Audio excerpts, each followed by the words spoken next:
Hi guys, and thanks for coming back to my show. Let us talk about the fallout of Italy. Basically, Italy have not qualified for the World Cup three times now in a row. We haven't seen them. The last time I think you remember is that headbutt from Materazzi on Zidane. That was the last we saw of Italy.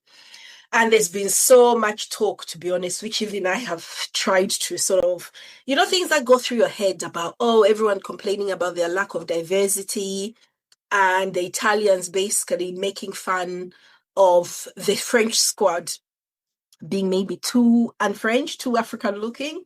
And we've all had those thoughts. At first, I thought, well, let me not talk about it because we don't want to like expose yourselves and maybe look as if you're a bit, I don't know, a bit racist yourself, reverse racism, isn't it? But regardless, I thought, you know what, let me touch base. I want this video on this channel so that in 5 years' time, I can come back and look at it. So this is what has happened. These are the leaders of the Italian Federation. So the president, Gabriele Gravinia, resigned. To be honest, everyone saw that coming. You're not going to oversee the downfall of Italian football. Italy, like Italy 92, all those like tournaments we've seen Italy in. And suddenly you cannot find them at a World Cup again. The last World Cup was bad enough because I was like, where's Italy? Nowhere to be found. And then Gianluigi Buffon has also resigned from his role as part of the Italian Federation. And I saw a comment where he said he knew they had little hope when their own coach for the national team started complaining that Africa has too many slots. That is when he knew that they probably were in trouble. Because when you go to a tournament, you know the rules. You know what you've got to do to get to the end of it. And this is what happens when you're just so focused with what you look like. You're not being pragmatic. You're basically thinking, oh, we are Italy, we are lovely and white, and we are going to make it. You're not looking at all the other ingredients that make a team. Your society, what does it look like? So I understand the sort of frustrations. And there was another team, is it the Japanese team, where everyone was like, oh, I didn't know they were black Japanese. That guy is obviously mixed race, but he looks very black, to be honest. But yeah, you can see that this guy has got some Japanese in him. The French squad, though, is probably what has scares Italy. They didn't want to, at this point, to get their squad looking the way the French squad is. The French squad, actually, when you look at it, is really over the Africans, these neutralized Africans have taken over it. Most of the people play in the other countries in Africa who are doing so well are rejects. People who couldn't get into the French squad have gone to play in Africa, and they're the ones that who are destroying African football because some teams are so good, like teams like us, like Zambians who haven't emigrated very well, cannot even compete with them because we don't have the grassroots to create teams that are as powerful as, for example, Morocco. Look at Morocco. Morocco are incredible. Have their team plays in Marseille and stuff.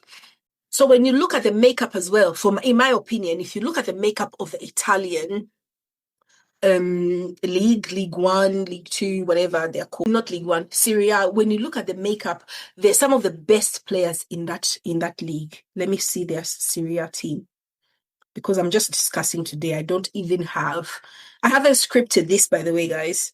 I haven't scripted this because I've just thought, these are things that have been going through my mind over the last few days about why they'll fail again. Apart from their foolish coach saying that's when I knew they were cooked. That's how I knew they were cooked. The minute he started saying that Africa's got too many slots, I'm thinking, are you all right, bro? Let's see the table. So, Serie A, you've got Inter, AC Milan, Napoli. Let's have a look at the squad list for Inter. Let's see some of the players who play in their league. How they can compare with some of the other players like the French squad, who are favorites for me to win the World Cup. For me, they are the favorites. Spanish squad. The Spanish squad, you can understand Spanish society the way they are. There are very few black people there who can take up, and the way they play, they don't rely on any physicality. The way the Italians play, their football is defensive. So, but when you're defending and you do not have a presence of some of the most, defending has gone more physical recently, hasn't it? Let's be honest. So, Italian, there was this Moises Kean who actually played in the tournaments, in the game where they lost to Bosnia and Herzegovina. So he plays for them, and he's probably their only black player who plays for them, I think, at the moment. They had Balotelli before. He wasn't well liked. His antics, let's be honest, Balotelli is a bit Marmite, isn't he? So sometimes it's not a color thing. It's basically a compatibility thing. Compatible, it just doesn't work. So Moises Kean plays for them. I'm trying to look for Italians. Ranieri. I'm trying to look for Italians in this team. Let's see, even Fiorentina, who's Italian. I'm looking for it. Di Marco is there. Plays for Fiorentina. Barella, that's French. Also French. They can't even make up some of the... Oh, AC Milan. Let's have a look at some of AC Milan. Maignan, French. Tomori, Winter, Pavlovic. They're really struggling for a presence. Let's be honest. They're really struggling for a presence in their own league. So, but let's have a look at the lineup for Italy. This lineup, actually, you should be able to win with it. They still have like Donnarumma, one of the best keepers in the world. I think he has found it a bit hard to adapt to the Premier League because the Premier League, you don't play, it looks easy, I think, when you're watching on telly, when you come in. I thought Donnarumma was the best player in the Champions League last season when he won it with PSG. But look at the back three. Oh, they played the back three, of course. So Calafiori, Bastoni, and Mancini. Bastoni was sent off in the 41st minute. So probably that's what caused them to lose their playoff. And then a midfield of Di Marco, Sandro Tonali, absolutely one of the best players in the Premier League, plays for Newcastle, Locatelli, Barella, Politano, never heard of him, to be fair. Rategui, I know him. Moises Kean, I know him. Pretty good, but he's not exactly going to light the world on fire. Who is, they should have a better forward than Moises Kean.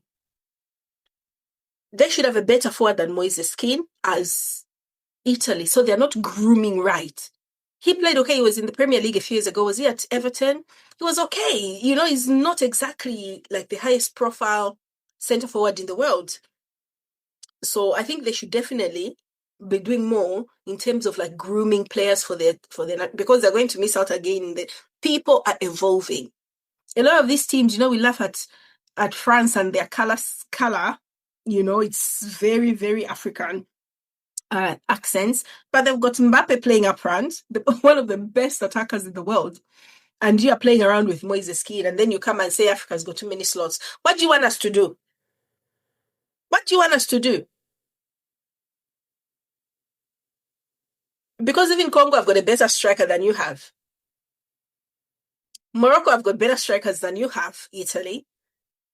Although Morocco, we're about to kick them out of the African nations spiritually. Physically, they can stay, but emotionally, hate watch territory.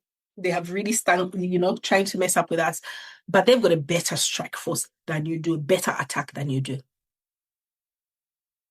So the fact that Italy need to find the right balance, and this right balance might need them going out and grooming people they probably don't like to see on their telly, people they probably don't consider to be Italian because they don't look right. And then like there are some teams where you see and you're like, why is this playing instead of that person? It's because it's all about you can't just play all your best players if they don't complement each other. They need to complement each other. You can't just play everybody. So these are our best players. Let them do what they have to do. You have to make sure that A and B, Locatelli and Tonali, can play together. Because I feel like there's too many people in this midfield for Italy. The balance is not right. So maybe the coach is wrong. Maybe they stuck around too long with this coach, Gattuso. And my problem with Gattuso has always been when he said, people who disregard African football, for me, it's a red flag if you're a manager. As a fan, it's a red flag, but who cares about you? You know what I mean? You're just like me. We sit on the telly and watch football. But for a manager, some of the best managers in the world I have heard, you should know the depth of knowledge they've got on African football. They would never say it. They just know it is different. It's physical. They'll say, oh, it's physical, it's different, but they watch it and they pick up things that they can use to make their teams better. Mourinho watches AFCON. The best players, the best coaches in the world watch AFCON. Not just to see what players they can get, just to see the styles, to see the difference. As a a pure footballing fan, you are going to enjoy watching kids play down the park. Because you're watching it for football, you're not watching it for the adverts. You're not watching to see what product Califuria is using, whether Declan Rice's L'Oreal contract has been renewed. That doesn't really matter. You just want to see how even like a nil-nil, have you ever enjoyed a nil-nil draw? Nil-nil draws can be some of the most exciting games you can see because it's not that both teams can't be bad. They're either so good and so well matched that they cannot get one over the other.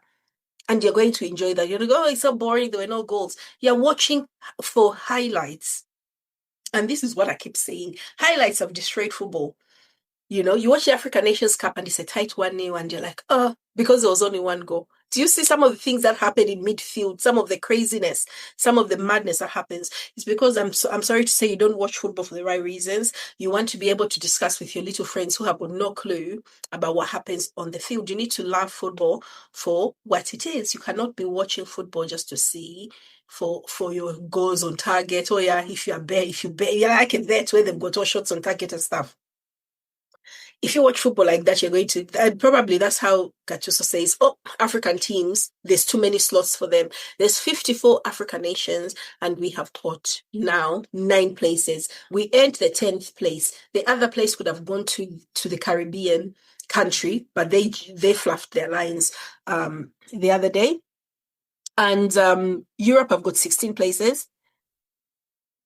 And I think you've got less, you've got 50. Basically, you literally have too many places. You've got too many places. But the World Cup as well, let us be serious. The World Cup is the World Cup. You guys, you've got the European Cup. If you don't want African nations taking part in your tournament, there's a nice little tournament you guys do yourselves where Africans are not involved. It's the Euros. Maybe I guess you want to play the South American sides, but at the end of the day, if you just did a tournament with them, they probably wouldn't turn up. They probably wouldn't want to play you guys either. They probably want to play the Africans. But right now, the Africans are coming up. Senegal. Hey, have you seen Senegal? Senegal have got a better strike force than Italy. Have you seen the attack line for Senegal? The midfield for Senegal. Every player in that Senegal team will get in that Italian team. All you guys will sit down, will go and take a seat. So please do not insult me. Cape Verde, have you seen someone to say Cape Verde? Have you seen Cape Verde? Did you see Cape Verde? Oh, not this African nations that's finished, but the previous one. Those guys, first of all, their women are gorgeous and they also run. They're pretty good. We're definitely not going to be as good as some of the other great teams, but we are going to be absolutely the most exciting. We even bring the entertainment. You guys are going to come there with, to be fair, actually, no, we can't afford the tickets this year. We can't afford the tickets this year because Infantino has lost his mind. He has lost his everlasting mind. Somebody tried to get a ticket in Texas for a funny game, like I've forgotten the name of the teams that were playing, and the ticket was $700. And it was like Netherlands, some funny country, not even a serious competition, a serious competitive game, just one of those churn out games. 700 quid for a basic ticket. And Infantino does not give a flying one. He doesn't care about whether you can afford it or not. He has decided that football is for the rich. It is not for you and me. We watch it on the telly where we belong. I mean, I've always watched it on the telly because I'm not leaving home. I've got kids.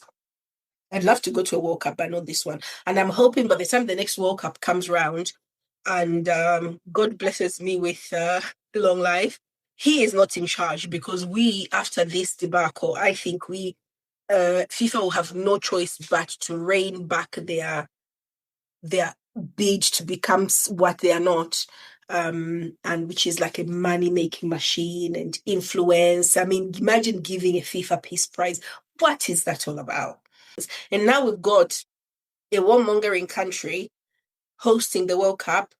One of their countries which they have bombed to smithereens, well, two, a lot of countries they've bombed to smithereens, not wanting to compete there. So we've got Iraq, who are having to play there. We've got Iran as well, who are under attack right now. So basically, this was actually a big mistake. But there's enough people who are going to go show up and watch it. And yeah, a lot of rich people, atmosphere will be down the pan. For some reason, it's us, the povos, who make the most noise. So let's see how it goes anyway. But yeah, I'm here. I'm going to support all my African countries, except Morocco. I just don't respect them enough. I don't respect them enough. And they've got some of the best players in the world, though. I love like the Hakimis, the Saibaris. I don't know, they've fallen out with Saibari because they refused to accept that fake awarded whatever. But yeah, they've got some good players. I'm going to definitely watch all the Morocco games despite it, and all the African games. I'm going to be watching them and try and, if I can, because some of the games are 3 in the morning. You won't see me awake at 3 in the morning. But yeah, so that is it. But in terms of Italy, it is one of those teams that I've got zero sympathy for. They need to come into the 21st century. And unfortunately for them, they should have beef with teams like France. Let me see. Who have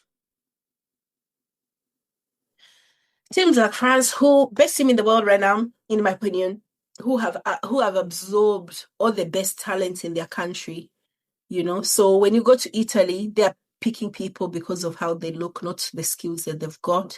They've got quite a few African looking people, dark skinned people, mixed race Italians in the under 21s. I've got a feeling that is going to get fed through, and they'll have a more balanced squad. But I think it is one of those teams that needs a balance of they just do not have. First of all, their coaching is the worst. Anybody with a coach who thinks like that is probably not fit to coach a team, because if you cannot be tolerant about other countries across the world, and you don't want to see so many African nations on the World Cup, you probably are not fit to manage in the World Cup, in my opinion. Not in this day and age. There was a time there was room for that nonsense, but not anymore. And you have to blame them. And I don't even know why he hasn't quit yet. You see, he's so shameless. Despite missing out on a World Cup, he's not even quit. He's probably waiting to be sacked after a payday or something. But yeah, he is absolutely shameful for me. And Italy not making it to another World Cup. Am I sorry? Hell no. Zambia didn't make it to the World Cup. They deserve to go to I deserve to watch my team at the World Cup, but we are not good enough. And we accepted it. Because that's the way it is. We need to earn our place there. We don't talk about, we shouldn't be giving the Asian countries so many places because they're not very good, blah, blah. We don't talk like that. Because at the end of the day, we are not entitled like the Italians, and the entitlement, I think, is over. You have to earn your place. So as much as Infantino and his crew have got a lot of things wrong, expanding the World Cup, thinking he'll bring in all the Italians hasn't worked. And they could take this tournament to 64 places. They will find a way of not getting in because it will expose them even more. So yeah, that was just me and my little thoughts around Italy and the issues that they've got right now. People in the federation quitting and all this, like talking about, it's really exposed them really, and it's really embarrassing. If you're going to get all racial and talk about Africa, I think you need to actually be able to beat a team like Bosnia and Herzegovina, in my humble opinion. Otherwise, guys, I'll talk to you soon. Let me go and do something else. Bye-bye.